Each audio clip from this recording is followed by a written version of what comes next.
Powered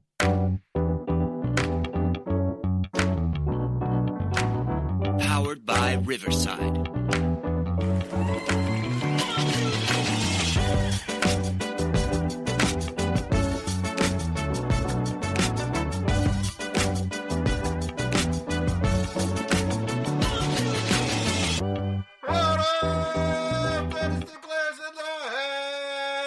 It's the Dynasty front office, and we are building you championships one trade at a time.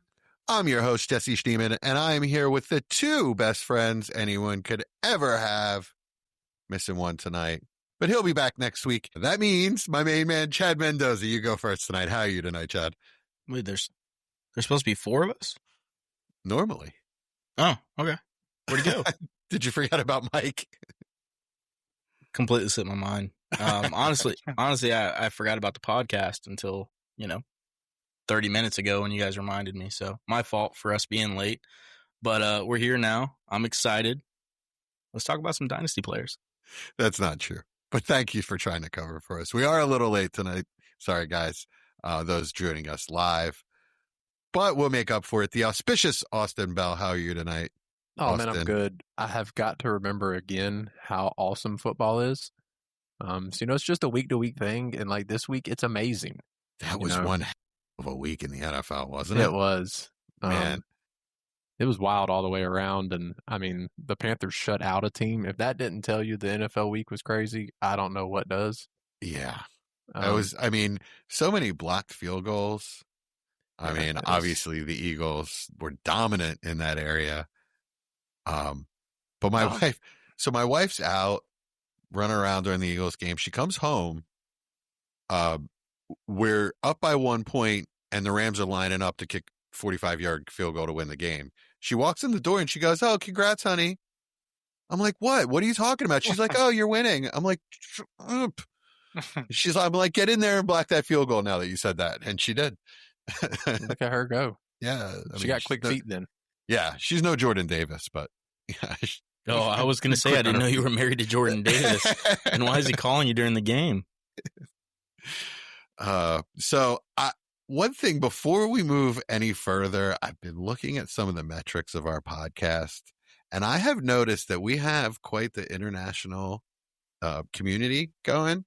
So obviously we've got our boys in Australia, Victoria especially. I want to give a shout out to Victoria, Australia. Got a lot of folks there. The UK, Ireland, and England. But we also have listeners in Singapore and Kenya. I see you guys. I see you out there in Kenya and Singapore, Thailand, listening to us. Thank you very much. I really appreciate it. We all appreciate it, helping this thing grow. I was looking at the metrics and I thought that was amazing. So how disappointed, Austin? How disappointed is Jesse going to be when he finds out it's me using a VPN? Yeah, I was going to say the same thing. When is my phone's automatic VPN just putting me in random places? Awesome. All right, Austin, on that note, why don't you tell people where they can find us when we're not podcasting? Yeah, YouTube and Facebook at the Dynasty Front Office, Twitter/X at Front Office FF, and the most important, Discord, which is linked in the description, and it's also on most of our social bios as well. We're here every Thursday. Pod release is usually on Friday. Make sure to please like and subscribe. And as always, as we go through the season, our listener league will get more and more exciting as I'm at the bottom, which is not the good place to be in that league. Got my first win this week. I did not. So, yeah, I'm at the bottom, and it's going to get quite interesting as the season goes. But pay attention as we go. We'll probably do a little, 5 or 10 minute segment a couple times throughout the year. Keep people linked in and pay attention. Could get your spot next year. Yeah, I mean, don't worry too much, man. It's super competitive, and the guy at the top must be like crazy. You talking about Nath? Because my Australian Nath is the first one on one division. So I made a trade this week. I'm at the top of our division. I'm at the top of our division. So. Let me get one of your players in, so I can not be at the bottom. No charity, my friend. Yeah, I know. Tell me about it. But in this episode, we'll have Trade Banger of the Week, like always. We're going to have some Last Supper. Should be quite interesting. And then we'll finish it up with some pop culture fun. Chad, let's go to the Trade Banger. All right. This is the trade banger of the week, the one deal that's too good, too bad, or just too wild not to talk about. If you've got a trade banger that shook up your league, send it our way. It might be next week's banger. This week we have a submission from Lyle. Thanks, Lyle, for sending an email. Let's hop into it, boys. This is Lyle's email. He says, "Hey guys, my name is Lyle, and I've been listening since you guys launched. Shout out to Phil." That's nice. Love what you guys are doing with the show. I wanted to throw a trade your way. Here's the deal I just made. Lyle sent Jamar Chase and a 2026 third, and he received Brian Thomas Jr., Matthew Golden, and a 2027 first from a contender. Is what he's saying here. Let's see. He says, he wrote a little bit more here. He said, "Now before you roast me for moving Chase, here's my thought process. I've been stuck in the middle of the pack for the past 2 years, and I don't want to stay there forever. I see this as a chance to buy low on Brian Thomas after a slow start, grab another young upside wide receiver in Golden, and secure a first-round pick that could end up being more valuable than it looks right now. Trading away Chase isn't easy. Trust me, I know what I'm giving up, but I feel like this could be the type of in-season move that helps me take the next step, even if I'm losing out on a superstar. Am I being a fool here, or am I actually making a sneaky, smart play? Thanks for breaking it down." All right. Yeah. So actually, this is kind of cool because last week we got to talk a little bit about Burrow, and it obviously Jamar Chase is the main part of this trade here, so that's going to be a little bit of fun. But let's see. All right, I like it. Austin, talk to me, man. The Chase situation's easy enough, right? So elite player has elite quarterback go down. Someone in the league sees this as a chance to grab an untouchable, right? And he goes out there and grabs up Chase or attempts to. In this case, he did. So what I want to know, I don't care about that. I want to know is what's going on with Brian Thomas Jr. Is this a blip where, next offseason we're all laughing at the guys who let him go for, 3/4 or half his previous value that we saw during the previous offseason? Just talk to me a little bit about Brian Thomas. I want to say yes, because I myself have bought a couple shares this offseason. So, as a believer of a player that I thought going into year 2 would see continued targets, continued usage, and excel in the game that we saw his rookie season, even expand on it to become a better player. The first 3 weeks have been nicely put as brutal. So, we don't really know, to be honest. I mean, we know he has a wrist injury, but if it's bad enough, why aren't they sitting him? So, is it a concentration issue? Is it a confidence issue? Are him and T-Law not getting along? Does he not like Cohen? There's a lot of questions that right now we don't know. And realistically, it could be a 1-year wonder. We've seen it time and time again, unfortunately. Chase Claypool is the first name that comes to my head. Had 1,000 yards, 10 touchdowns first season, and never saw him again.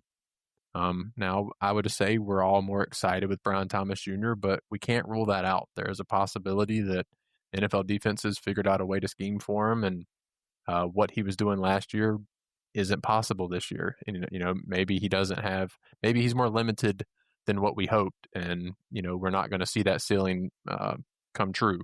I do believe that by, January, the people that were able to buy him cheaper are happy. I would say more times than not, if I'm using my crystal ball, at least I'm hopeful, I guess. I don't really know what else you could hope for as a Brian Thomas manager.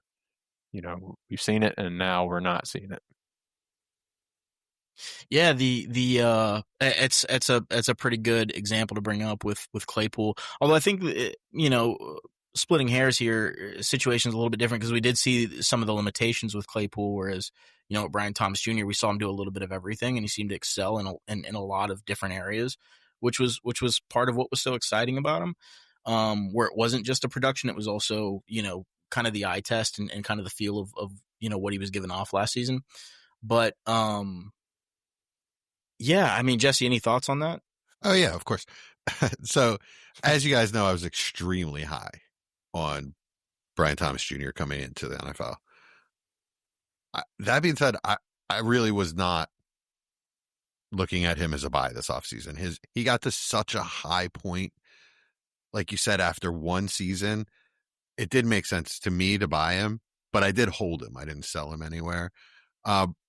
Yes, in the back of my mind, it's been creeping up all off season. It had been creeping up all off season. What if there is a sophomore slump?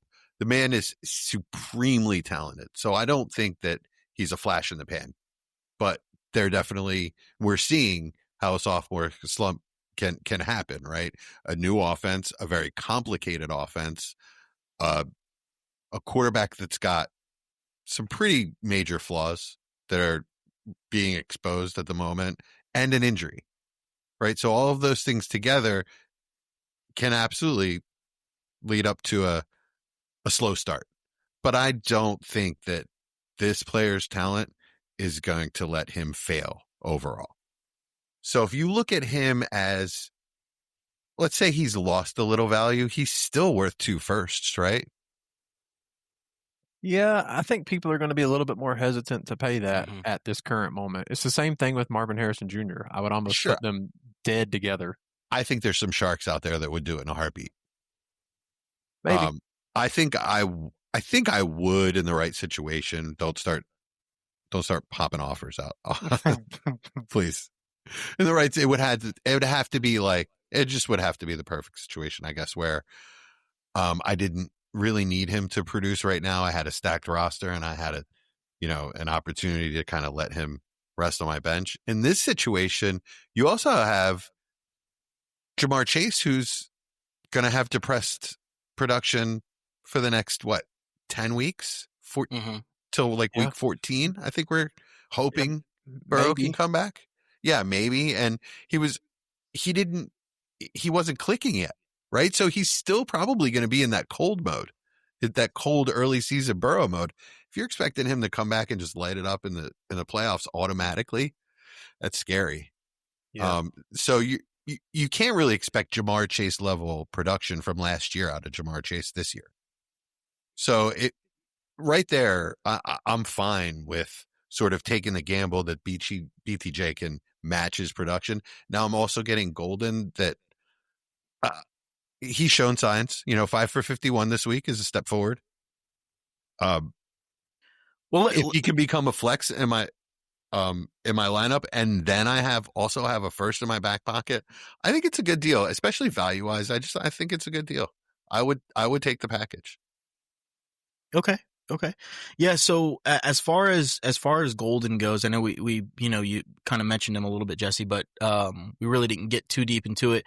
As far as this season goes, we see him get off to a little bit of a slow start. He's got some injury help with some other guys on the roster finding some injuries, and the offense being pretty spectacular to this point. I mean, they've been impressive, at least in my eyes.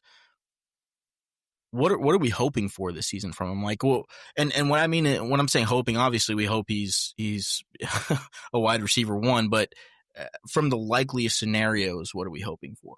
You mean like numbers wise, or just what it looks like by the end of the year? Finishes, and maybe just impact on value, where he ends up, that kind of deal. Don't have to get too specific with amount of yards, touchdowns, that kind of stuff. I'd like to see him finish top 25.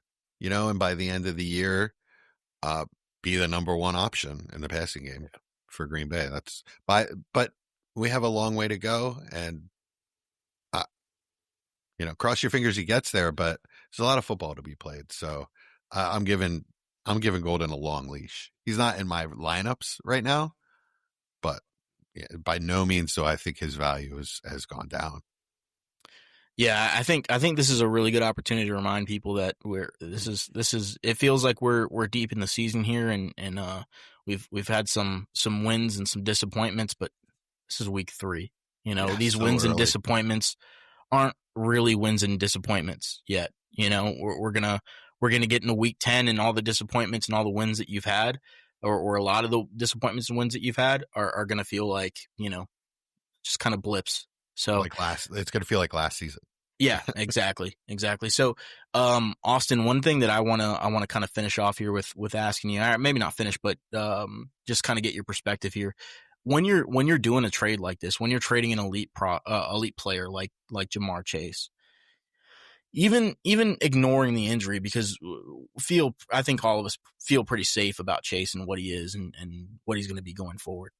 But giving up a player like that, you're looking at taking on a couple of really good prospects, one of which has a season behind him, wide receiver 4 finish in year 1, and also getting that first round pick.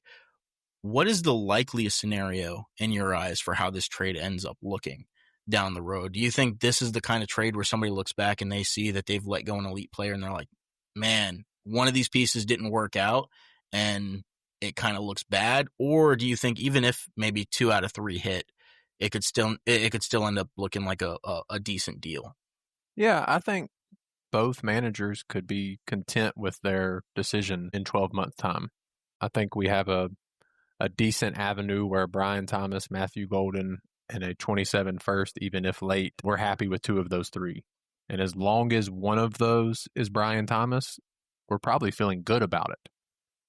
Because then you're getting Brian Thomas and either Matthew Golden or a 27 first for Jamar Chase, which we all basically just agreed that at least this year, we're going to see some kind of regression on value due to circumstances out of his own. Now, it's possible that he's hyper-targeted, 15 targets from a bad QB. That's always possible, but more likely than not, his targets aren't going to be as successful for his production. So, there's a good chance we see a little dip in Chase, and all that means is, Brian Thomas and one of those other 2 have to hold me home. So I think it's one where both could be happy. A little risky if you're a contender buying Chase, to be honest. It scares me a little bit not having Burrow.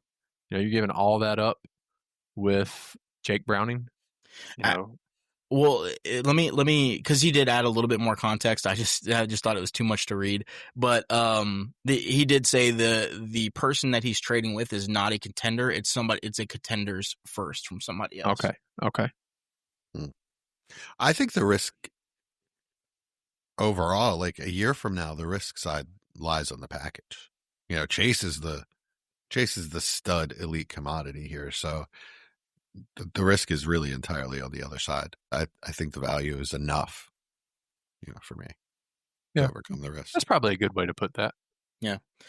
One thing that one way I like to think about trades like this too is when you're trading away an elite player like this and you're taking on the riskier side of the trade.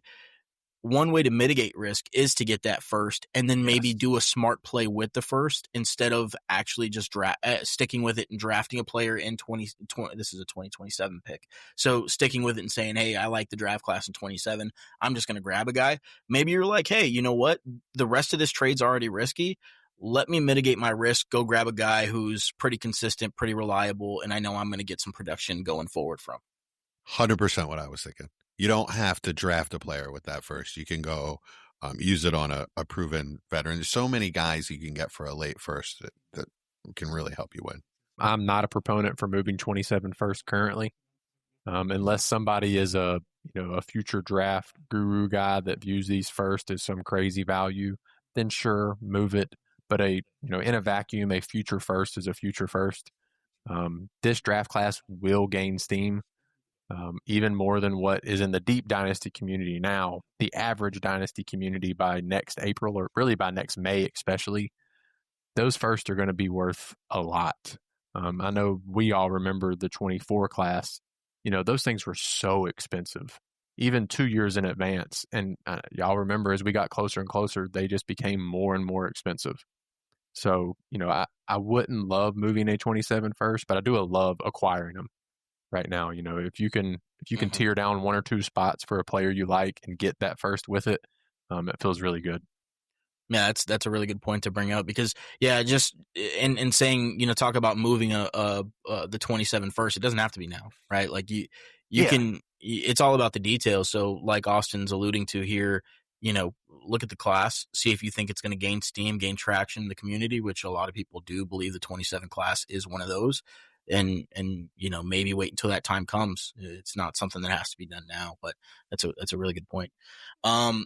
Appreciate the insight, guys. I think this is kind of wrapped up here, but I'm going to ask you guys one more question. Don't have to elaborate on it. Don't have to add anything. Just a simple, who won? Did Lyle win his trade, Austin? Yes. Jesse? Yes. Awesome. Lyle, you're the winner. Thanks again for sending in the trade. If you can, listeners, please send us another trade. I'm really loving the way that people are approaching this and kind of elaborating on the situation, giving us context. That way we can talk more in depth about your specific situation. So please continue that. You can get your trades to us at dynfo.official@gmail.com. Once again, that's dynfo.official@gmail.com.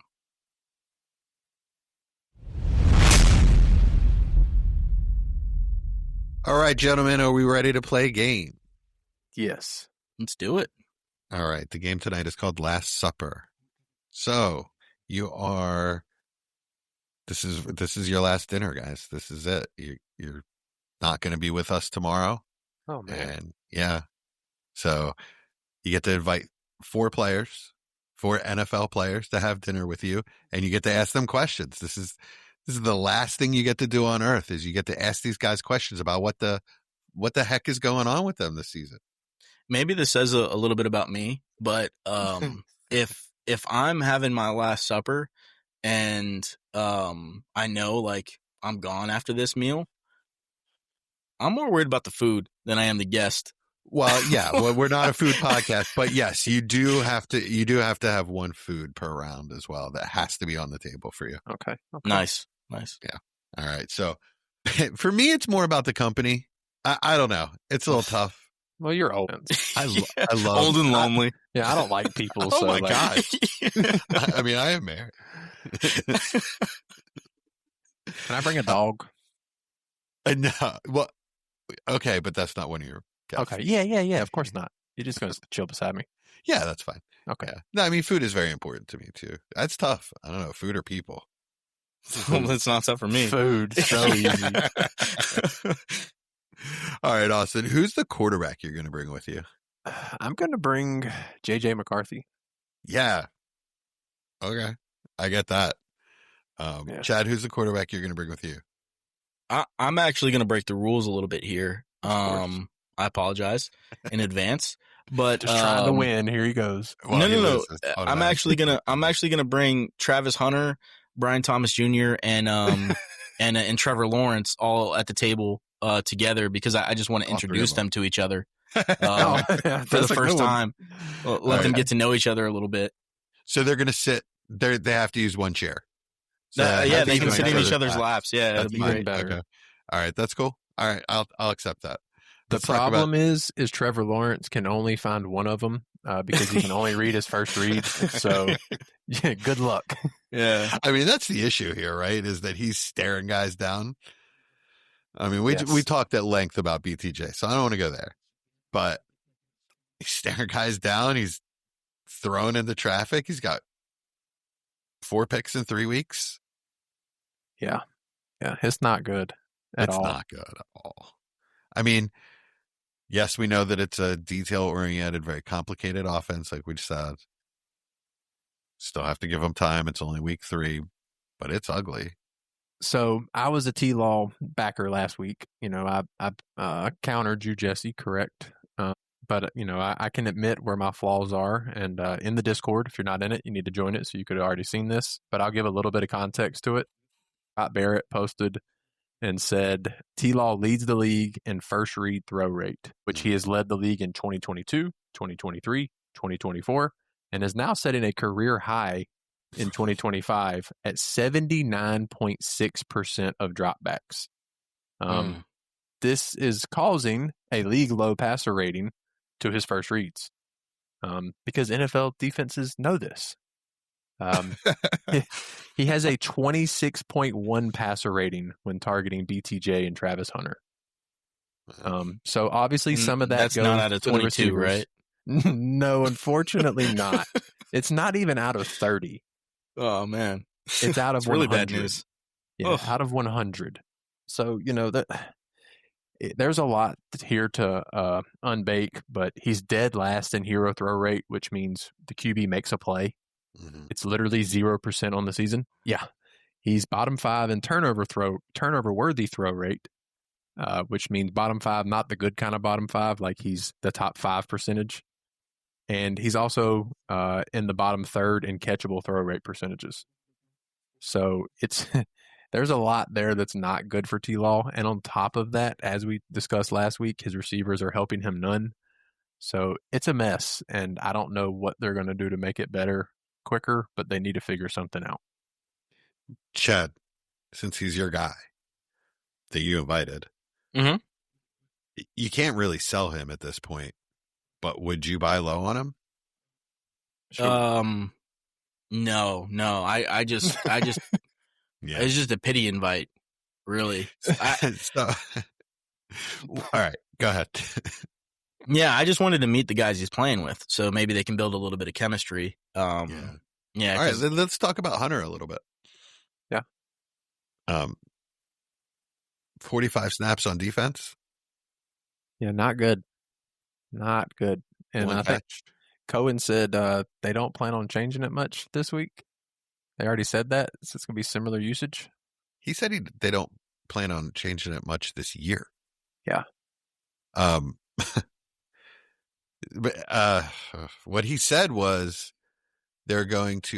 he's going to learn one position on offense and defense, and they'll add additional things in additional years. Correct. So he's going to learn a slot, and he's going to learn corner all year this year.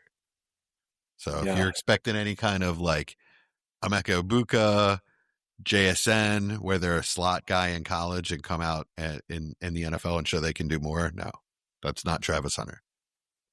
Yeah, it's not good because he's not the wide receiver 2 on 2 receiver sets. Parker Washington is now in that role with De'Ami Brown hurt. He's playing outside. Parker Washington, which is crazy. Yeah, it's not good, to be honest. It's not good for Travis Hunter. It's not good for Trevor Lawrence, if we're going to be honest. It's really only good for Penn State fans that love Parker Washington. That's a good point. And his family. Well, yeah. Right. Yeah. So, I don't know what you do with Travis Hunter. You have to hold him. I mean, what you paid in the first for him, you've got to hold him. Just hide him on your taxi and cry. Yeah. If you can still move on the taxi this time of year, that's a great thing. So you don't see him as much. Like when you go to click your flex plays, you don't see him there. That'll make you feel better at least. Yeah. That's my life mantra. Just hide your mistakes and forget about them. Okay. It works most of the time. Yeah, lucky for us, he's an absolute disaster, not just like a minor disaster like Travion. See, because Travion you're tempted to put in your lineup because he's getting you 7 or 8, but then he's getting you 7 or 8. You got 7 or 8, pulling you down. Travis Hunter, there's no chance that guy's touching your lineup. No, it's not. Well, Chad, I got a question. You brought these great people to your last supper. What food are you bringing for them? That's a good question. It better be something that involves sharing. So that way Trevor Lawrence can learn how. You know the scene in Lady and the Tramp with spaghetti? So you're going to give we're gonna have spaghetti with no utensils. Yeah. Okay. Figure it out, boys. Okay. And then that only works for 2 people, so the other one's just standing there with Trevor would be good at that then. Yeah. Well, Brian Thomas Jr. dropped the plate 3 times, so he's sitting in the corner by himself at this point. Travis Hunter was defending him. Yeah. All right, so I guess let's move to JJ. I mean, what questions do you have for him, Austin? Is he an NFL starter is my very first question. Because apparently Carson Wentz is better. I'm going to be honest, that was not on my bingo card for 2025 NFL am I going to play Carson Wentz in my Superflex this year? It was on mine, actually. You're smarter I saw than me. him. Why don't you tell me? Well, because I saw him looming as a backup. But I didn't really go out and acquire him because the Vikings did everything they could to tell us that they were not comfortable with him as a backup. They were talking about signing Aaron Rodgers. They were talking about signing a lot of guys. And I actually should have told us what they thought about JJ as well, if they were scared of him. Well, no, what should have told us about JJ was when they didn't re-sign Sam Darnold. That's what should have. That's what a good organization does, is they don't let a guy who won 14 games leave the building. If they worse than that, they let Daniel Jones walk. Apparently, that's true, too. Yeah, that's a good point. Because he was the backup last year. He was Darnold's backup. Yeah. Yeah, he was the backup on the Vikings last year. Yeah. Oh, my goodness. That was the big thing, is he was either going to stay with Kevin O'Connell there, and he left to go with the Colts. Yeah. So, yeah. Okay, that's crazy. But it ended so ugly and bad for Darnold. It did. Exactly what we were afraid of with Darnold happened. So that's why we all in the Dynasty community expected, well, I don't blame him. I'd try the rookie I believe in too. Though it's been 8 quarters and 7.5 of them were some of the worst football I've ever watched, it's only 7.5 quarters in the kid's NFL career. Yeah. Mm-hmm. So, with the weapons he has, Jordan Addison back this week, at least we saw TJ Hawkinson is still on the NFL field. So that's also good. So we know that he's there as well. And they've got the best receiver in the league too. So if they can figure it out, a reset's not bad. Heck, I'm a Panthers fan. I watched it work. So at least I know it can happen. And Kevin O'Connell is better than Dave Canales. So I'm going to give him a shot. They got to use the injury as an excuse. So I'm still believing, but how cheap are you moving JJ McCarthy right now? Are y'all terrified to the point of I would buy. I would buy. I mean, like you said, it's 2 games that he played. Yeah. It's 2 games, and it's not like he looked terrible for all of those 2 games. There were parts of the game, especially that first game, where he looked pretty good. So I'm not too worried about it. We've seen quarterbacks struggle immensely coming out of the gate and look better as the season progresses. That's just the nature of rookies. Yeah. And the hardest position in sports, arguably. So I'm not out on him. I just think we need to give him some time. I don't like that we've seen so many injuries, early on in his young career. But I mean, if anybody's willing to give up on JJ McCarthy at this point and willing to give up a pretty decent discount, I'd buy up shares. All right, I got a question for you because one of our listeners, my man Nath, asked me today, and I didn't really know how to answer it. Can we first address that the man's name is Nathan? So can we call him Nath? No, I call him Nath. You can call him whatever you like. Nath. That sounds way worse, I'm going to be honest with you. It's a human person's name. Who? Name one. Nathan. Nath. It's short for Nathan. Anyway, he is interested in moving Jalen Waddle and wondered if he should move Waddle for JJ McCarthy. I would. You happy with that return? Yeah, I would move Waddle. That's kind of what I said as well. Said he was shallow at QB as well, so it gives him a shot to, get another usable piece. He's a Dolphins fan, and he's really high on Waddle. So, well, he's rebuilding, so he knows 26, 27-year-old receiver getting a quarterback that age. That's probably the better move. 26, 27-year-old injury-prone receiver in a very volatile situation. He's immensely talented. Give me the quarterback any day of the week. So he literally just paid a first for Waddle today, I think. Correct. Yeah. So that's saying you would pay a first for McCarthy. Well, I mean, not necessarily. It depends on the league, right? Like if he has a league where I'm telling you, that's how he has Waddle valued. Yeah. But, I mean, I would view Waddle the same way as Nath is 5-1 at the top of his division in that league. Mm-hmm. So, he's viewing it as pick 9, 10, 11, 12. Yeah. That's kind of where I would value Waddle personally. That's what I mean. Yeah. If you're a contender and you're giving up your first and you think you're the favorite in the league, then yeah, I mean, that's fine. But I have both players lower than that equally. at probably like a high second. So it's fine with me. Yeah, I would absolutely scoop up J.J. McCarthy for my non-contender second in a heartbeat. I'd give up 2 non-contender seconds for J.J. McCarthy. I'd double the price for you. Yeah, maybe that's what it is. Maybe it's a 2 seconds, but it's not quite a first for me. I can't stomach it for either one of those players. Yeah, for me, it's at least a first. It's at least a first. Yeah. But yeah, I get where you're coming from. It's just got to remember we're 2 games in. Games in, and probably one of the best situations in football for a young quarterback. Yeah, I agree. But he's not playing this week, right? No, that's okay. Starting Wentz again. I'm okay with that. Yeah, because he was so bad. No, because he's hurt. There was air quotes for the podcast, just so you know.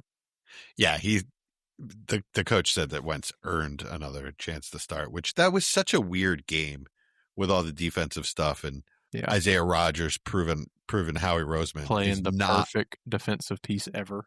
Yeah, Howie Roseman is not perfect. By the way, he let Isaiah walk for $8 million. How did you handle that? Learning I didn't like it at all. Wasn't perfect. I didn't like it at all when it happened, and I've never thought Howie Roseman was perfect. I love the man to death, but he got exiled to like the bus garage when Chip Kelly was there. Ooh. All right, enough of that. You brought that name up this time. Let's move on. Okay. Wait, actually, I do want to talk about him a little bit if we can at some point. We're getting there. I have him. Okay. I have him. Okay, cool. Yes, sir.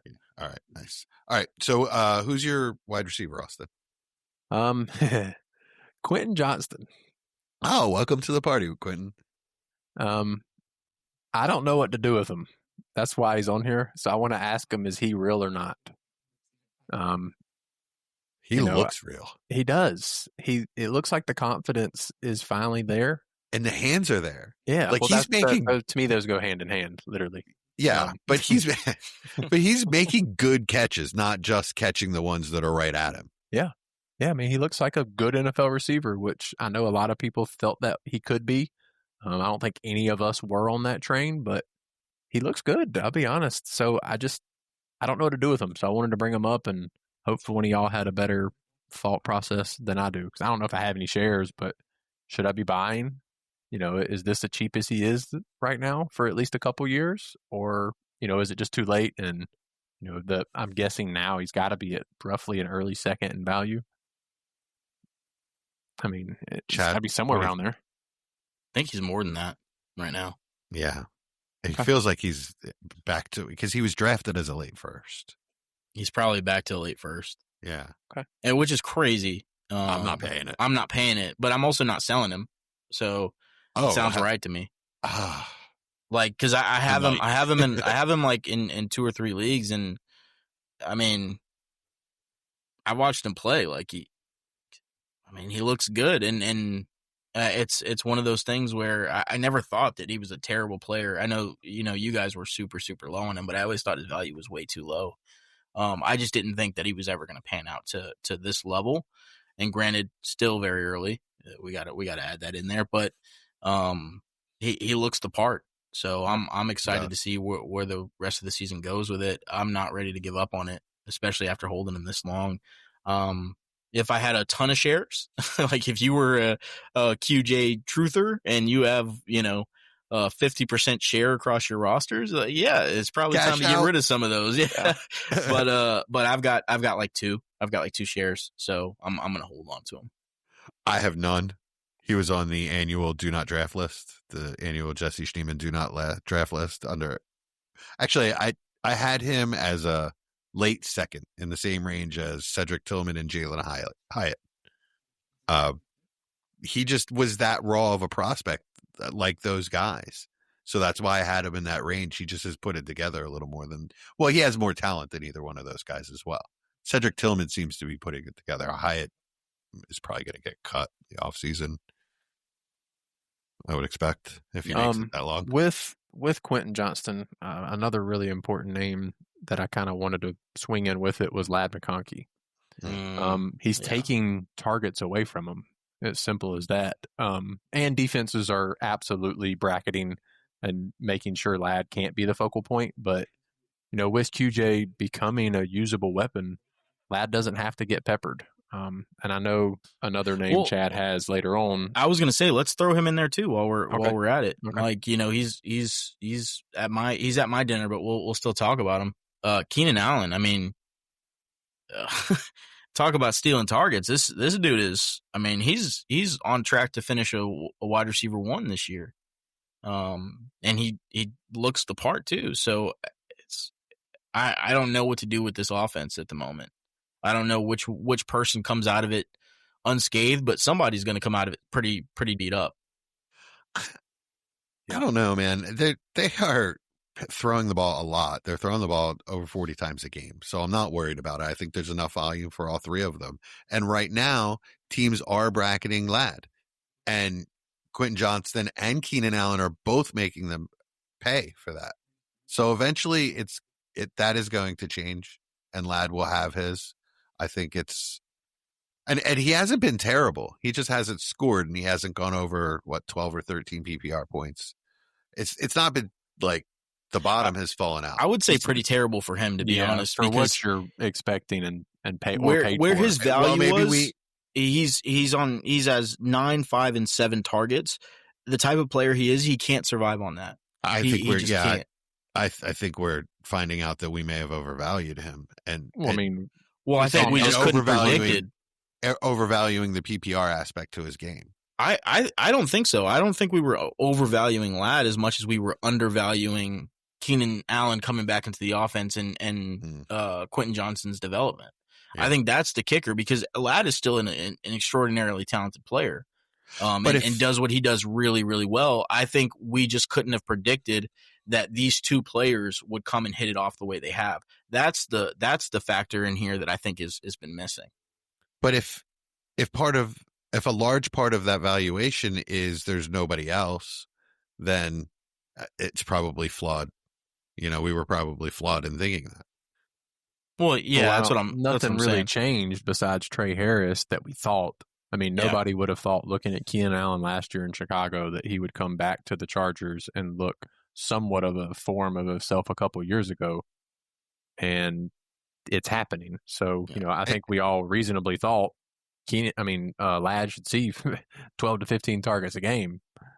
There's no reason not to, because Trey Harris isn't going to take but 2 to 5 a game, and QJ's QJ, but now QJ is who some people thought he could be, and it's making a mess for the guy we thought would be the alpha. Yeah, it comes back to, I tell you guys this all the time. We're terrible as a community, as a race of human beings. We're terrible at predicting situations for NFL offenses. Yeah, you could have just situations would have been accurate for the human being part, but yeah. I'm just saying, not just us on this podcast, everyone is terrible at that. It's just not easy to do. We don't know what they're going to do. If we could get access to their rooms, we got access to Joe Shane a couple years ago, that would be beautiful. Well, the scariest part of this Chargers offense is not just that Keenan Allen is being so productive in it; it's that he's being so productive with such a low snap percentage. So, if that ends up shifting a little bit, if they say, "Hey, you know what, Keenan Allen's been a wonderful safety blanket for this offense. We need to have him in here a little bit more," this could get worse. I don't see that. I just think that's right now. Defenses are keying on Ladd. That'll change. The other 2 will make them pay enough, and that'll change. I think from week to week there's enough volume for all 3 of them. All it takes is one high target, 100-yard with a touchdown game from Ladd, and he's back. Maybe. Wishful thinking on that one for me. I think it's there's just so many variables right now where it's incredibly difficult to predict what the outcome's going to be here. I'm not comfortable buying any of these guys at the moment until I see how it shakes out, especially Ladd at his value, even with it being deflated a little bit. Oh, I'm not advocating that. I just don't want you to freak out if you already have him. I think that's just such a good offense. This is going to prove to be a top 5 to 7 offense this year. Herbert is really going to have his chance to shine, finally. I hope so. Yeah. I mean, there is a chance that they go into some kind of weird shell and just run the ball too much. But so far, they have not shown that. It's crazy just how good Keenan Allen has looked. He's looked like one of the best wide receivers in the league. It's crazy how good Justin Herbert has looked. I mean, he's Justin Herbert. It shouldn't be surprising. But that touchdown, did you see the touchdown to Keenan Allen this last week? Yeah. It was. There are not a lot of quarterbacks in the NFL that can make that play. All aspects. I mean, I've always felt he's top 5 talented. Yeah. It's just the rest of it around him has been a mess. Yep. And it's just, it always was. And now that he has an adult in the room taking charge, with the second year under him too. So yeah. All right, Chad, who's your wide receiver? Well, you just gave us 2, but you're allowed to give us another. Well, that's all 3 of them. I had Brian Thomas Jr., Keenan Travis Allen. Hunter, and Keenan Allen. So Okay. 2 Who's of them. your running back? I've got for the first one, I've got Cam Skattebo, and I just want to ask him, like, how much of this is game script? Because the Giants could literally do nothing except for just toss the ball laterally to Cam Skattebo, and the Chiefs had every other passing option shut down in an offense that had absolutely zero creativity in it. So I just don't see how this is replicable going forward, unless the offense is just going to be this bad the entire year, which is perfectly possible. I mean, Daboll is proving himself to be terrible. I just don't think he's going to be here very long, to be honest. Yeah, but that's pretty fair. But anyways, they were so bad and could do absolutely nothing else than throw the ball on screens to Skattebo. So I'm I'm willing to part with him at this point. As much as I would like to have a Giant do well on my roster, just because it's fun for me because I'm a Giants fan. Nothing else about being a Giants fan is fun. So yeah, is this something that can be replicated? I don't think it is. I wish you would prove me wrong here. Sometimes. So, Chad, what happened between week 2 and week 3 for the Giants? They look like the most dynamic, craziest offense in week 2 to they literally can't move the ball. Well, the problem is you can't play the Cowboys twice in a row. Fair. We play them twice, so there will be another game where they'll look really good, but it's the other several weeks that we're probably not going to do much of anything. But the Chiefs' defense is still really good. They're not that good. They're not. Look at the first 2 weeks. They're not. We're going to shut down every single possible thing in your offense. They played the Eagles really tough. The Eagles also looked terrible. Yeah. I mean, from the outside in, they looked terrible. Which 6 of one half of the other. Like what? There's reasons. Offenses look bad sometimes. Maybe. All I'm saying is, that was an abysmal offensive performance, and like I said, it's possible that we had get an entire season of that. I would be shocked because that was probably the worst offensive performance I've ever seen from the Giants, and that's saying a lot because we've got some good ones in there. I have some major thoughts on this, and I'll try to be quick, Austin. Then you can go. First of all, I thought Tracy was just doing the same thing as Skattebo. He was just as effective. So when he comes back, I think it's going to be a split. First of all. Secondly, I think the offense, I've been telling you guys for years that Russ is cooked. And the reason I'm telling you that is not that I think that he's lost his arm strength. I think that for whatever reason, he literally only wants to throw the ball downfield on the outside of the numbers. Literally, it's all he wants to do. So I think Daboll just accepted that's all they had designed for him. Literally, they had one slant.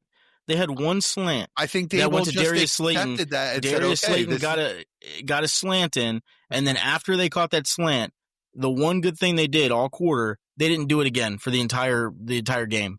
So what happened last year was the Steelers would call those plays, but then Russ would call slants or whatever. Russ would not throw it, run around, and launch it deep outside the numbers. So Daboll, seeing that, says, all right, well, he's going to do it anyway, so I'm just going to call it. So that's the read, and maybe we'll have a chance on it. It's just terrible. I completely disagree. I What do you think mean? there was absolutely no creativity in the offensive design at all. He's just calling goes. No. If you're telling me that if an offensive coordinator and head coach thought that the only thing a player was willing to do is throw the ball deep or throw a screen pass, so we're going to design our offense to throw deep or throw a screen pass every single play, that's not real life. That's just not what happens. Okay, but if you watch it, that's literally what they did. So if that wasn't his plan, then it's even worse. And the man needs to be fired. It is even worse. Yeah, he does need to be fired. Yeah, but anyways, I mean, I'm trying to give him some credit of like he's actually trying to do. I'm not letting something. you because there's absolutely no credit should be given anywhere to that offense. We're literally arguing about. Like, Agreeing. I think he's terrible, and Chad thinks he's worse than terrible. Yeah. No, that's accurate. Yeah. He's worse All than right. terrible. Austin, talk to me about Scam. I'm not a fan. I haven't been the whole time. They weren't even covering. I wouldn't either. They were letting it happen. Yeah. They literally, he would run 10 yards downfield wide open. Yeah, they were letting him do it. That's exactly what I was saying. Like, they were just like, the Chiefs were like, oh, this is all you're going to do? Like, okay. They wouldn't even go cover ahead. I think this is the Hilarious. perfect week to take advantage of a casual dynasty player and go get a first for him. Yeah. Yeah, or especially better, with if you that can. broadcast love fest that was going that's on. what I'm saying. And I mean, even social media, Twitter is just all these people talking about how crazy he is and how he's so much fun. And that's the perfect casual player to take advantage of. Go get a better player and trade and do it. This is the week. Don't let it slip too long. Don't let it wait. Do it before Sunday. God, I hope I'm wrong though. I hope he is good. I don't think he is though. For your sake, I hope you're right. I think he's fine. I just don't think he's some kind of like game changing player. I think he's a perfectly adequate RB18. Sure. Not on a team, right? Huh? No, in the league. No, I mean in Dynasty. Okay. Like That sounds right to me. Yeah. I just saw him. I've just seen him actually run the ball when defenses are trying to stop him, and literally doesn't even pick up his head to watch where he's running. So that's concerning. That's bad. All right, who's your running back, Austin? Chase Brown.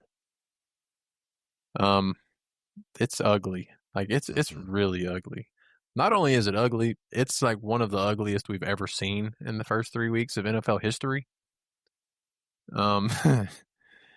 So he has an average of 0.18 yards before contact on his rushes, which he has almost 50 of them. And he doesn't have 100 yards rushing, in case you were wondering. Total? Yeah, total. Yeah. And he has played 3 games, just so you know. So over the last 10 years, it has never happened where a team has been below 0.6 yards before contact for a season in NFL history. So I guess my question to him is he going to be in NFL history books, or is it going to get back to average and we see similar production to we did last year? Because a lot of his other metrics are really similar to his 2024 season, which goes to show that he's really just a guy.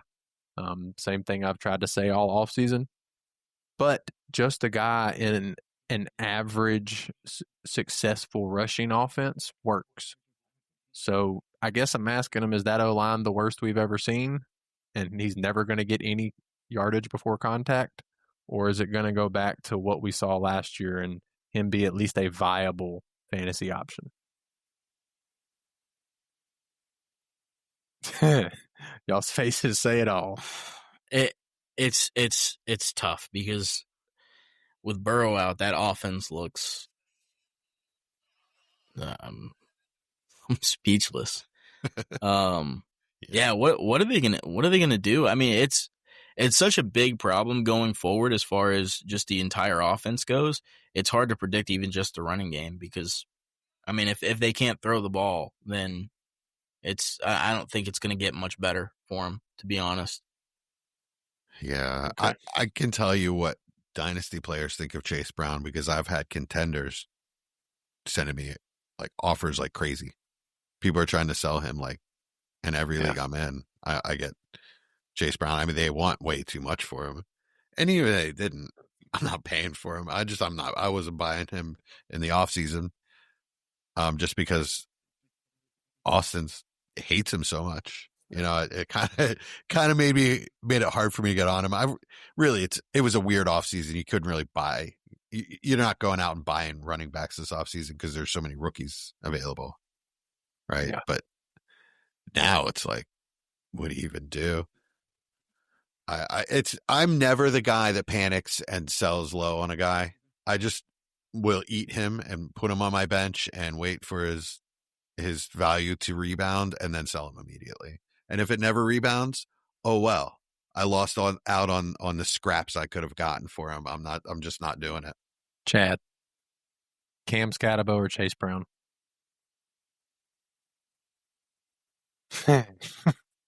That's easy. I'd go Chase Brown personally. Easily. Okay. Easily. Yeah. So 'Cause they're in neck an and elite neck offense. on keep trade cut. Yeah, I'd go Chase Brown. What's crazy is Chase Brown and Ashton Jeanty, the only two running backs currently in the league right now that are averaging negative yards before contact per rush. Yeah. Oh yeah, Yeah, he's my next really running back bad, name. That's coming too. So yeah, you took one of my stats, but yes, Jeanty is just as bad a situation as Chase Brown is. Problem is, at least he's put 100 and some yards up. Well, I mean, he's also supremely talented. So that I mean, I'm willing to cut Chase Brown a little bit of slack there. Yeah, that's true. Fair enough. He's given so much volume, Jeanty, that eventually he's got to pop a couple of them, right? I mean, he honestly looks really good. Yeah. Like if you watch him, he looks like a very good running back. The problem is he literally can't get to the line of scrimmage without getting hit. Mm-hmm. So what do you do with that? I mean, obviously, if you have him, you hold. But are you trying to buy if there's any kind of dip? Yes. Oh yeah. All right. Are you selling JT for him?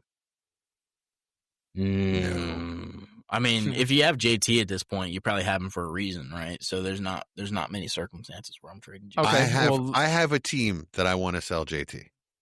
That's what I was about to ask. Nath mentioned it as well. He has JT on this rebuild, retool. Would you go straight up? I'm a fake contender. You tell me, should I? I would. Absolutely. Yeah. I'm a fake contender. I'm actually 5-1, but I have no depth. Actually, Chad, you're in this league. I think Battle of the Bands. Oh yeah, you're not great in that league. My team's not good. My team's not good. I'm just piecing it together, and really, I'm in a rebuild still. It's just my team just has wins, and I have a couple really good players that's propping it up. So I want to sell JT. So all right, I'll go out and see if I can do that. The other name I would go for if you have JT is try CeeDee Lamb. I would fish out straight up and see if you can get it. I'd love to do that. Yeah. I mean, winners, people that want to win and think they can this year, they may be scared of not having CD for a month, and being able to put the RB1 in could be quite enticing. Who I might consider as well, just because I think you can get him plus a significant plus, is Judkins. Oh yeah, God, trading JT so for Judkins and maybe you get even a first on top. I think you can, especially you should be to able a winner. To. Yeah. So, I mean, I would personally do that if I'm going into a rebuild or retool or whatever you want to call it. But yeah, now would absolutely have to be the time to do that because I just feel the breakout coming. Yeah, Judkins. He looks way too good not to have a crazy game soon. Mm-hmm. Yeah, that was not on my bingo card. that Judkins would be like the first running back to break out this year. Tried to tell y'all. I tried to tell y'all. Yeah. Well, let's let it happen first. I mean, on the tape, it's already happened. He just hasn't had the fantasy production yet. But yeah, Sure. but that's the important part. that is Kenneth absolutely Walker. what we play for. Ask That is Kenneth what we Walker. play for. So- That is so true. Is Flacco starting again this week? As far as I've heard, yeah. Gross. Yeah, I don't really have a better option. I mean, at some point they've got to throw a better option out the window and throw in one of these young They guys also and see just what beat they the got. Packers, so who I would have argued was the Yeah, best but team in the that- league the first 2 weeks. Nah, So, I that was a mean, fluke. Their defense. It was. Their defense is really good. Cleveland's defense is really good. Underrated. Yeah, it looked really good. But yeah, those were two of my main running backs. The last one, me and Chad are going to discuss together. So I don't know if you want to bring it up now or Yeah, go for it. Chad, go first, please. This is It's your guy. informal. and It's I informal. wanna- It's a party. Okay, You guys yeah. are you So we're guys, just having guys a are nice gathering. yeah, you guys are both facing the firing squad tomorrow, so let's just Okay. make it a party. Okay. Yeah, so Caleb Johnson is Oh. invited to Oh, supper. God. He's not doing anything else, so That is true. he's got all the free time in the world. I guess he's not even returning kicks anymore. Or No, what? I Shouldn't don't be. think so. I don't think so. But as far as I don't even know how much we have to talk about Caleb Johnson. But as far as food goes, I'm gonna bring pizza. But pizza, everybody loves pizza, right? But Yeah, I'm gonna it's bring the worst pizza I could Oh. possibly find. I'm gonna go to the lowest reviewed pizza spot. Just so that he gets his hopes up on his way there. And then when he gets there and he's like, DiGiorno's? And I'm like, all right, Caleb, well, this is what you did to me. So, anyways, yeah, Not incredibly even- disappointed. Not Incredibly even- disappointed. Not even DiGiorno's. It's gonna be like Mama Celeste. And we're gonna put pineapple on it. Yeah. Oh, whoa. Oh no, Austin, you're not one Whoa, of these people. whoa. Okay. Let's get into it. You're a pineapple on pizza guy Yeah, it's good. with ham as well. Sure. Or bacon. It's fine. It's Oh, good. He That's did just grow up in the awful. South, so. Yeah. Yeah, it's true. You don't know what real pizza is. See, I was going to bring Caleb Johnson cups so I he put could like spaghetti refill on our pizza and drinks, stuff too. Or... just like he's doing for the Steelers right now, just pouring water for the team. I missed that, all he's Austin. doing. I'm sorry. I said I was bringing cups so Caleb Johnson could fill drinks, just like he's doing for the Steelers right now, just getting quality. water. Yeah. Quality H2O. Yeah, because he's not doing anything else. High quality H2O. I mean, Gosh, man.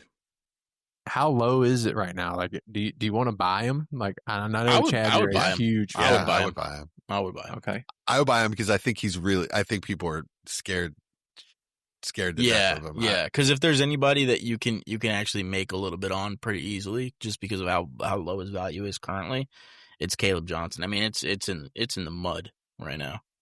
Yeah, you Jaylen can get him for a Warren? second. What about Jaylen Warren? Would you move Jaylen Warren for him? Obviously, if you're not, top 2 or 3 team, because you're going to use Jaylen Warren's points. But say you're a middle of the pack team, and are you thinking? I For the would future? want a plus. So Caleb Johnson in a third, you're saying? Yeah, 'Cause I don't think mean, you can or get a second with it.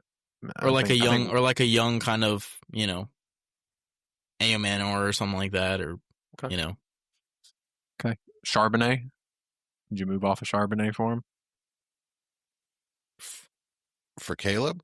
Yeah. I probably would. Yeah. Yeah. I don't Okay. really believe in Charbonnet that much. He's okay. One more interesting one. I don't Until know if any until of us- Ken Walker leaves in the offseason. Yeah. Yeah. This is right on cue then. Bishal Tootin. Which other rookie would you rather have? The Caleb. possibility ETN could leave, Tootin has looked good when he gets his touches. He's the only Yeah, he running has back in the looked really league that has not lost a yard on a carry, which is pretty impressive. Like He looks. say it I for mean, what you will. he's looked good consistently, and Yeah, that's he's got through the goal line preseason, work. into the season. He's Yeah. looked good. Yeah, I thought so. So would you rather have Tootin? I mean, I don't think you could do the trade the other way. I don't think you could trade Caleb Johnson for Tootin. But if you have Tootin, would you move him for Caleb? I know you believed in him more as a prospect, but has the NFL? I mean, I was really high on Tootin too, though. Yeah, you were. So I'd probably stick with the guy I've got at that point. But yeah, it's. I just thought that was an interesting name that we could. Yeah. I mean, we could absolutely see both of them be a huge spike by week 18 for sure. All right, Jesse. Anything else we got? Well, I want to go back to the pizza a little bit real quick because Chad's from New York. Okay. Talk to me. Do you have a favorite pizza place in New York, or has it been too long since you've been gone? Yeah, I mean, I've always liked Lombardi's. Joe's great. There's a place in Jersey. I'm not gonna say the name just because, reasons. But yeah, there's a place in Jersey that's really good too. So okay, I'll shout out Sal's, also known as Marlton Pizzeria in South Jersey. That was the place that I grew up with. If we were getting pizza on a Friday night, that's where my mom ordered from. They also had, and it's awesome, New York, Jersey style pizza. But doesn't it have a lot of sauce?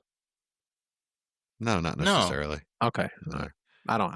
I eat Domino's. I think you're thinking of like yeah. Yeah, I mean, you might be thinking of Sicilian or Chicago. Yeah, I think of Chicago. I was going to say Chicago's thinking of Domino's. Well, I put light sauce on Domino's, so I'm good there. I put that in the order. Sal's on Monday nights when I was in high school had all you could eat pizza for $2.95. So yeah, that was a big thing. Dollar slices suck now, don't they? Which is crazy. They used to be so good. I think that's just getting older. Sells dollar slices anymore. I mean, I live. I mean, they're not really like dollar slices now. I'd imagine, but yeah, yeah. No, yeah, I've never been a reheated slice kind of guy. Anyway, I just want a fresh pizza. Oh man, like cold pizza, warm. Sounds pizza. like somebody not from the city.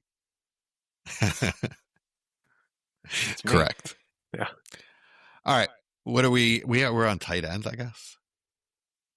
Sure. This is the gross part. I got one more quarterback that I do want to bring up, but okay, go for it. It's Chad, so I'll let Chad start it. I'll say the name, but I'll let you bring it up. Michael Penix. I'm sure a lot of people are terrified, but Chad, tell me where you're at with him. Yeah, I mean, I don't have any shares. Actually, I might have a share. I don't remember, but I actively tried to avoid him this offseason. He's looked awful. He's looked awful, and I just don't know how it looks better, especially when you have other options on the roster who are stable, right? So I don't think it's time to give up on him, but man, if you have him and you're depending on him, I would not. I'd be looking for other options really, really quickly here as soon as possible before the season starts getting further into settling in. All right, so go ahead, Jesse. It's a weird situation though. Like if they bench him, it turns into Anthony Richards' situation last year. Yeah, I don't think he's getting benched. Raheem Morris came out yesterday. They asked about that, and they said Kirk lost the job last year to Mike. Mike is a long way from that right now. So okay, for a head coach to say that, it's pretty crazy with an active, quarterback you have on the roster still. That's pretty wild to say that about Kirk. And to be honest, Kirk didn't look any better coming in the game. No, right. But Penix wasn't reading the field well at all last week. There were multiple times where he got fake scared of the pressure because Carolina's terrible at getting pressure, so it's not like they get a lot of it. But, I mean, he would just check it down. He'd have London or Mooney 15, 20 yards down the field, and he would just check it down to the running back. That's really worrisome, especially, when you could go to a team that does get pressure, then he's really going to be – his feet weren't set. There was a lot of bad stuff. It really was worrisome. Carolina is currently first in the league with passing. I mean, take it for what you will. It's 3 weeks and not 3 great quarterbacks, but their secondary is relatively strong. Their run game was what was terrible last year. and by terrible, like worst in NFL history. So teams would normally run against them, but they've been pretty good the past 2 years against the pass. So, it was a mix of Penix's worst game of his career and a decent defense. Penix has never won a game where the team has scored more than 7 points. Yeah, which is absolutely a crazy stat. Yeah, it is. Yeah. Yikes. This is coming from somebody I loved Penix coming out. I really liked him in college. He looks like a shell of himself right now. Yeah. In what should be a good offense. Yeah, it absolutely should be. Heck, Kyle Pitts looks better than he's looked since his rookie year. Like, he actually looks good. He's creating separation, high pointing the ball. He looks like a good NFL tight end, and we know what Drake London is. And Mooney's a solid wide receiver too. He is. We've seen it. He had 1,000 yards last year. I'm just saying it's not that right now. Yeah. Oh, yeah. I mean, none of it's right now. Other than Bijan, the whole offense looks terrible. Yeah. I mean, there's an argument that he's looked like the worst quarterback in the league so far this season, which I did not. I mean, I wasn't buying him coming into the season, but at the prices that he was hitting, but I did not see this coming. I mean, even the win against Minnesota, I didn't think he looked very good. A lot of people, praised it a ton, especially in the national media. I didn't think he looked very good. I mean, heck, they scored 6 field goals and then a free touchdown when Minnesota let them score. So, that obviously the red zone offense isn't good if you're kicking 6 field goals. And when you have Bijan Robinson, your red zone offense should be really good. He is so good. He's so good. Oh my gosh, he is so good. He was their entire game plan. Yeah, and it worked. Yeah. It sucks it's very scary for Drake London, and yeah, it is. I mean, terrifying. Mooney was. I never expected him to be more than a sometimes flex anyway, so it's not the worst loss, but it's a depth piece. Yeah, Sucks to not be able to start him. With buys coming soon, we got 2 more weeks until buys and all the injuries that are occurring. I mean, Mooney was, going to be one of them pieces I felt, okay, I can put him in my flex and play him. And right now, you're going to have to start, Alec Manor over him. Buy start week 6 now? 5. 5. So we don't have 2 more weeks. We have this week and then it's on. Oh, you're right. Oh my gosh. Even worse. Yeah. That's terrible. Austin, have we gotten a food from you? No, but the one I have to have is baked mac and cheese. Okay.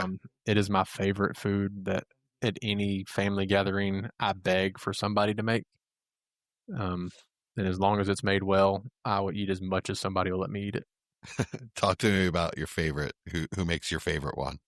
My grandma did. Okay. Well, she passed it to my aunt, and she does really well, but it's missing that old southernness to it. So I still got I got a younger southern right now. Bacon grease usually. Another 10 or 15 years, my aunt will probably have it down. But yeah, I mean, my grandma I could literally eat the whole pan and make myself sick. Yeah. I learned that when I moved to the South, that the can of bacon grease in the freezer, that's okay. Grease that's built up on itself for years. That is definitely a Southern thing. Absolutely. Yes. It adds so much to And we're not talking about Texas, Chad. That doesn't count. This is deep South Texas. This is deep South stuff. It's bacon Texas grease? Southwest. Yeah, that's what I'm saying. That's bacon grease here. Yeah, they filter it. I don't know if you guys filter it. Oh, no.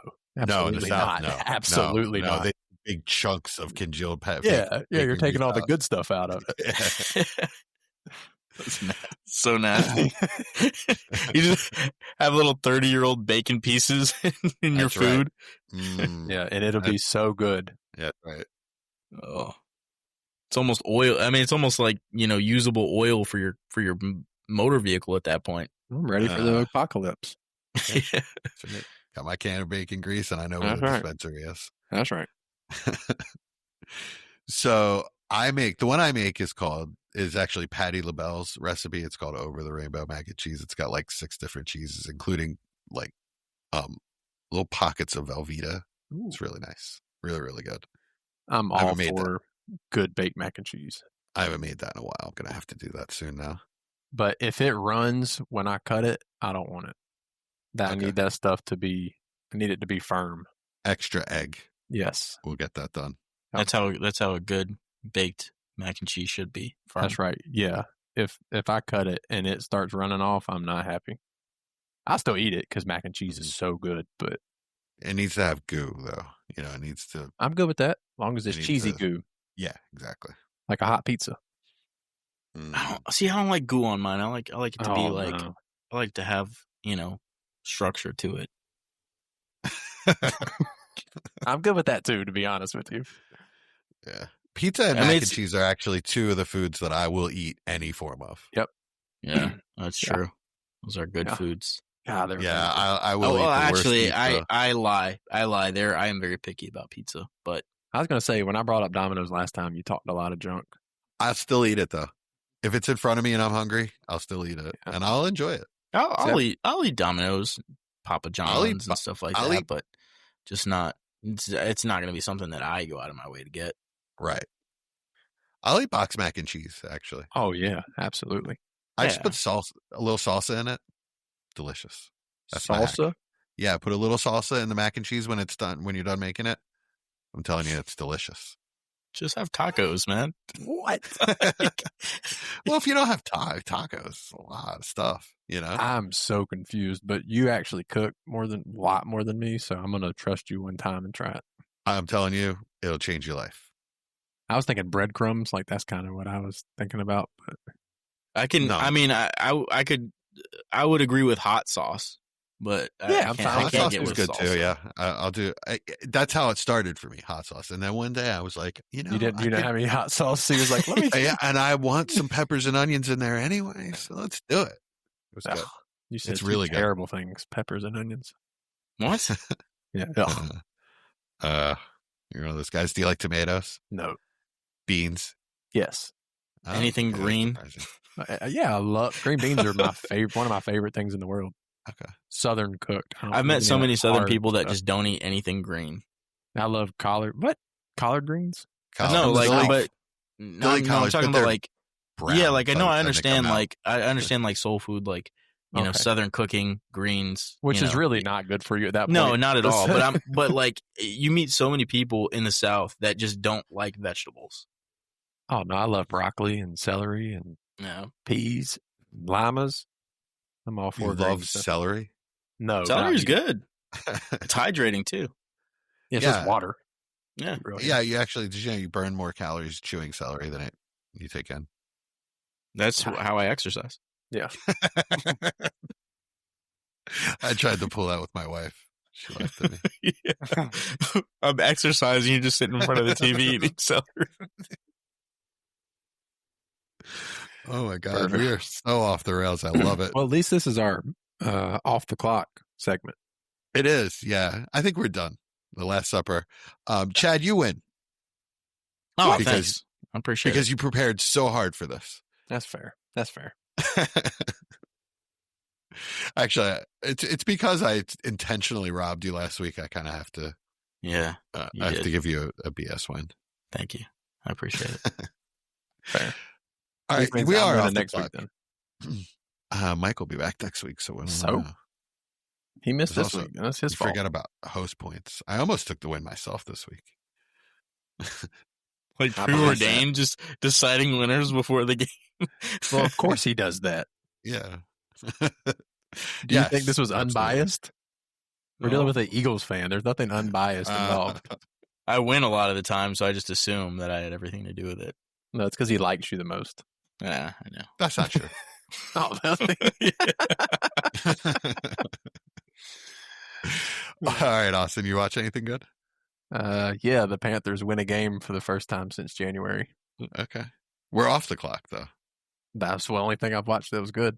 Oh, okay. Really? You watch anything bad? Nope. Okay. Just nothing else good. I've watched some stuff that was fine. I lied. Sorry.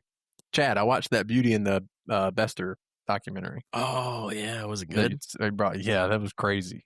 Right? Absolutely crazy. Would you just not believe that story if somebody just told you? No, if they made a movie about that, I'd be like, that's a stupid fiction movie. Yeah. Except for it wasn't, because it had timestamps and it was ridiculous. Yeah, it's crazy. it's definitely worth a watch. Like if you like any kind of, honestly, if you like anything, it's just it's wild. Yeah. There's no like, this is for this specific person. It's just anybody. If you're a human being that likes to be entertained, watch this documentary. Yeah. Beauty and the Beast are on Netflix, right? Netflix, I think it was. Netflix. Yeah. Yep. How about you, Chad?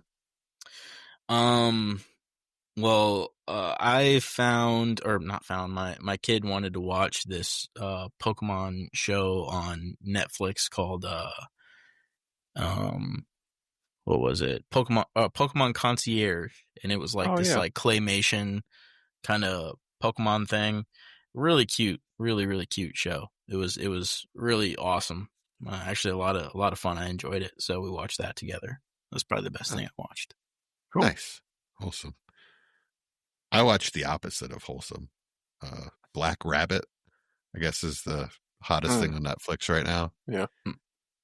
What's that? I saw the trailer. That's it. Okay. Jason Bateman, Jude Law.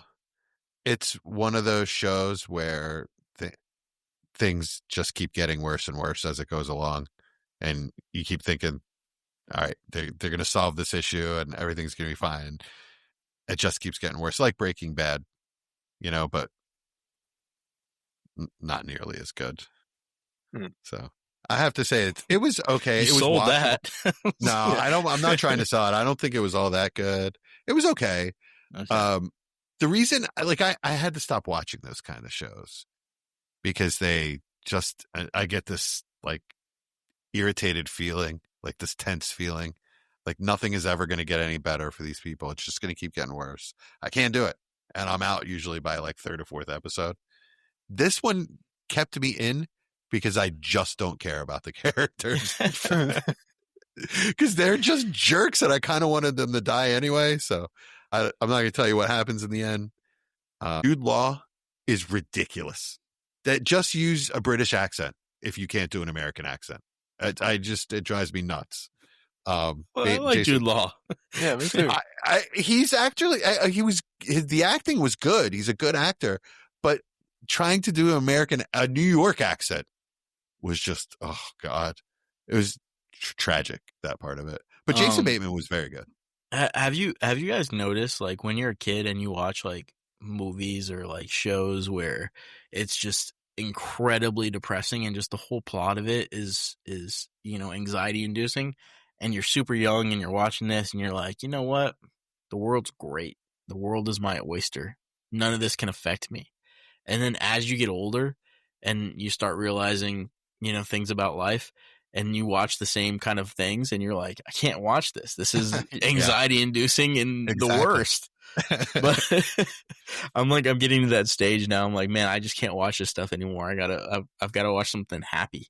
Yes. I came to the conclusion a long time ago that this is entertainment. If it is making me tense or feel anxious in any way, I have to turn it off. I want to laugh. Well, in my free time, like my philosophy anyway is anytime I'm not at work, I'm on vacation. Right. So I want to laugh. I want to have a good time when I'm on vacation. Yeah, I agree with that.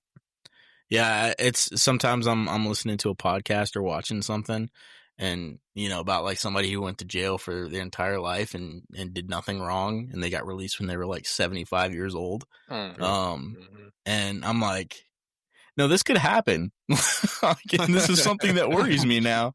So, yeah. I had when I was early in my hotel career, I was a housekeeping manager for a while, and it's a tough job, man. You run a lot. It's physically demanding because you're running around the hotel a lot, lugging dirty towels and sheets and stuff. And I would come home for an entire summer. I did this. I would come home and be so exhausted that all I could really do is sit and watch a kid's movie. So like as a 30-year-old adult, like watching Cars. But it was good. There were a lot of really good kids movies that came out at that time, and I didn't have a kid and I wasn't a kid, so I didn't really have an excuse. But hold on, how old did you say you were when you watched Cars? I don't know. I was in my 30s. Just kidding. But yeah, Cars and Shark Tale and Yeah, that's a good one. Yeah. Finding Nemo. Finding Nemo. I think we're yeah. actually in the golden age for children movies, like right now. I haven't watched one or in like a while. children like programs, basically like shows and stuff. Yeah, I like haven't that. watched like any of those. I know I've got a 5-year-old, so Yeah. I watch a lot of them. But some of them are so good, and I think it's now because they stopped gearing it only to children, but they know parents are watching it too, so they like gear it to like parents too, which is pretty interesting. Like SpongeBob. Yeah. That's a good example of one. My wife will sit around and watch SpongeBob all day. Oh, it's a fantastic show. It's a fantastic show. I have to admit, it's pretty funny. I only discovered recently. Oh, really? Yeah, well, I was an adult when it came out, so didn't have kids. Oh man, it didn't stop me. Actually, I was a kid when it came out. So I was about to say, hold on now. I was definitely a child. All right, well, that's all I got. Anything else from you, gentlemen? I think so. All right. Busy. Run off. Powered by Riverside. Join